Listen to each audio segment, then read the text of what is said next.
Hi, this is my lecture on Middle Eastern American children's literature. And it's a big group of countries and cultures and ethnicities and some religion thrown in there. So it's a whole lot of stuff, right? And what that often causes are more stereotypes than you can just imagine. And we started off those stereotypes way back, of course, in the United States. And they're typically negative, even if they are in the form of cartoons. This is from about 1930s, I think. Just again, doing these kind of stereotypes diminishes people, right? Diminishes cultures, doesn't make them real, doesn't make them your next door neighbor, like it says here, business owners, family members, teachers, classmates, artists, just everybody. Instead, we get these far flung pictures of what people aren't, and that's what's perpetuated. And always Disney movies perpetuates things quite nicely, right? In terms of stereotypes. And this is still really popular. There's number of spin-offs. So even though it was first out in 1992, it's still around. I'm sure you're familiar with it. So pretty cool that there were Arab heroes, right? Aladdin and Jasmine. So that's a really great idea. That's a good start. But of course, the heroes were very light-skinned and had Anglo features. Right back to that dominant culture beauty ideal, right? And then, of course, all the bad guys just had exaggerated features, dark skin, just the really easy way to just imprint some negative images to children.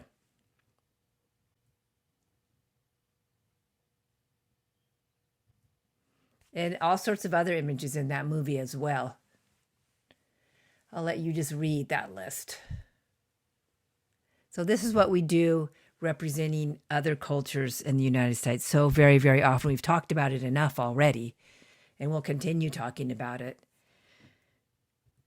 So I like this quote that I got from academic magazine. Aladdin is a white fantasy, and that's hardly surprising because the film is basically some white guy's foggy notion of the Orient. It's most likely a made-up story added to a translation of 1001 Nights by a French guy in the 18th century. Directed by white guys in the 1992 movie, was written by them and other white guys, Ted Elliott and Terry Rossio. It also featured not one Arab or South Asian voice actor in it. Zero. So damage more than you think when you look at some of the images and some of the ways that we convey and continue to convey stereotypes. And Middle Eastern stereotypes are alive and well in America, right? So yeah, there was all this talk about how barbaric those bad guys were, right? New York Times saying, "Nah, this is pretty barbaric." So I dug around and just continued like today to dig around. And I cannot find really great statistics on the representation of Middle Eastern American children's literature in the US. And here's why. Because we don't hold up in high esteem yet, right? I mean, it's coming. Oh my gosh, there's some really great books out there, but it's been a little slower in coming than some of our other cultures that we've talked about. I mean, if you look at this chart here, which I can't find a date, but I think it's kind of new. I mean, I just dug it up today. Not that makes it new, but no date. But look at the representation, and you look all the way to the right. The lowest number of representation in the U.S. in terms of children's books. People of color, multicultural children's books. Look at that, 3%. That is really, really low. And what's really important is that there's just so few books out there, right? And then we get that whole danger of that single story, as I'm always talking about. And the kinds of books that are in classrooms a lot of times or in libraries are considered, let's a go-to Middle Eastern story are going to be those traditional tales, those folk tales. And again, not to say that they are wrong, right? I'm not saying that at all. It's just the concern that it's the only story out there. And once again, what we do is we take these stories out of the real world for so many of us, for children especially, and we make these people, we make different cultures exotic and mysterious and, kind of far, far away and not real. And that is the problem a lot of times, and it happens quite a bit in Middle Eastern children's literature, except it's getting better. But we have to really make it better because, again, if we just objectify the whole Middle Eastern canon of children's literature, objectify all these people, then what are we doing? What we're doing is we're keeping them at arm's length and children aren't buying it. They don't think they exist. And again, these stories matter.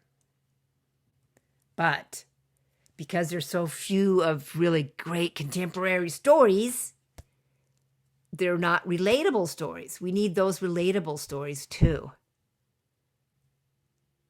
We just need a common everyday story about a Middle Eastern American child, that it just go to the store and get some milk or something. Not all these big, big tales. And so, as we've talked about for many of our cultures, the representation, reflection of Arab American, Middle Eastern children is bad in the United States. It's bad. And we need so much more of it. We need right now stories. Right now stories. And again, they're coming around the corner. But as I've said, and I sound like a broken record, they need to be in the classrooms. They need to be in the hands of all children, not just Middle Eastern American children, right? We've got to have all of this going on so we can debunk some of this stuff and get some of the hatred and stereotypical images and all the stuff that we see in social media, does anyone read a newspaper anymore? But all of that, we've got to have representation and reflection. So right now, stories. This is the author of that book. What was the name of it? Mommy's Kimar. One thing I didn't see when I was growing up were books about Muslims. It was just not something that I saw at all. So she wrote a really fun and beautiful book, just kind of talking about, and am I saying it right? The Kimar? Oh, gosh, that's bad. And here's what the author said. When I think back to when I was a little girl and I wanted to be a writer then, and I was writing a lot of stories about white kids because what was I reading in books? White kids. They were never Muslim because that was not happening in books, right? And it was very important to me to have our books, not only in Muslim shops, but also in the public library at Barnes & Noble, in those places to kind of say, you know what? This is an acceptable identity and your story is worth being told. So that's it, big. Your story is worth being told.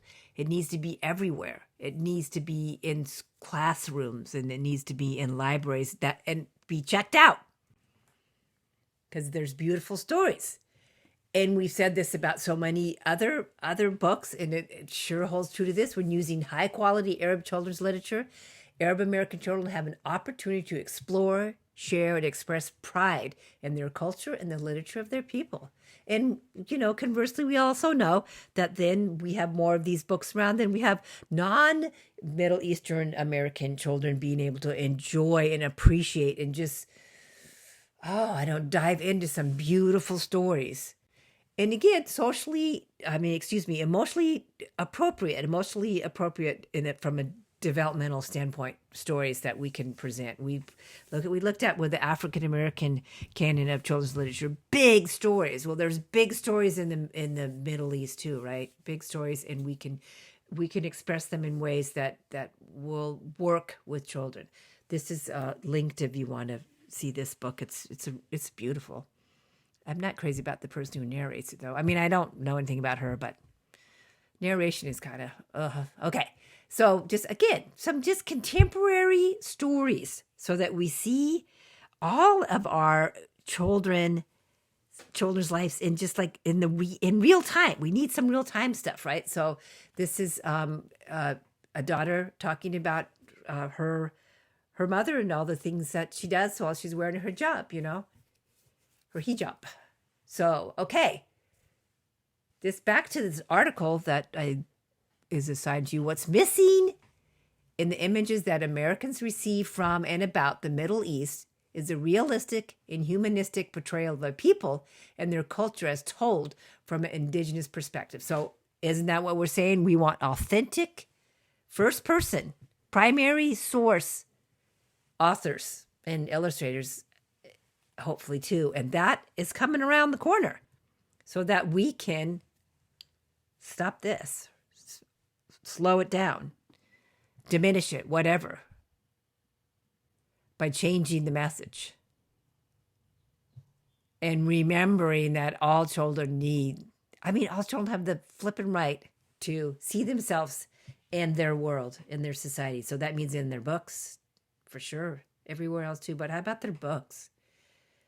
And then how about, isn't that a way for other children to see other children in the world? It's like a win-win. Good books, contemporary books, and the tales too, but contemporary books.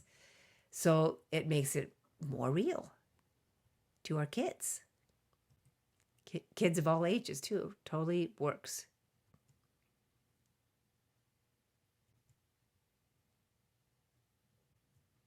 This is a perfect story. It's linked. You got to listen to it. Just, oh my gosh, it makes so much sense. You got to just listen to it and look at it. It's great. These are some recent award winners. This one looks great. Another award winner.